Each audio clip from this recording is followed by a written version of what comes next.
৭২-এর সংবিধান রচনা করেছিল যারা ৭০-এর নির্বাচনে আইয়ুব খানের এলএফের অধীনে যারা নির্বাচিত হয়েছিল পাকিস্তানের শাসনতন্ত্র রচনা করার কিছু মাননীয় সংসদ সদস্য তারা ৭২-এর সংবিধানকে ৭১-এর সাথে মিলিয়েছে।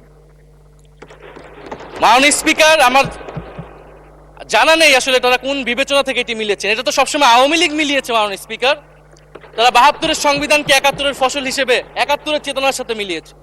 ৭২-এর মূলনীতিকে ৭১-এর মূলনীতি বলে ৭১-এর আদর্শ হিসেবে প্রচার করেছেন। আমরা তো সেটার বিরোধিতা করেছি মাননীয় স্পিকার সবসময়, এবং বিএনপির বহু নেতা এটার বিরোধিতা করেছে মাননীয় স্পিকার। ৭২-এর সংবিধানের ক্রিটিসিজম, সমালোচনা ৭২ সাল থেকেই বাংলাদেশে শুরু হয়েছিল। গত ১৬ বছর এই সমালোচনা তৈরি হয়েছিল। ৭২-এর সংবিধানের সমালোচনা মোটা দাগে তিনটি।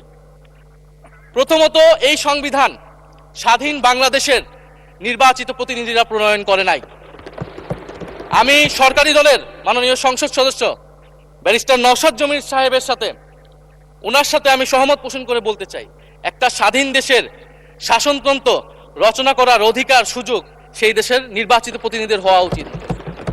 ৭২-এর সংবিধান রচনা করেছিল যারা ৭০-এর নির্বাচনে আইয়ুব খানের এলএফের অধীনে যারা নির্বাচিত হয়েছিল পাকিস্তানের শাসনতন্ত্র রচনা করার জন্য মাননীয় স্পিকার।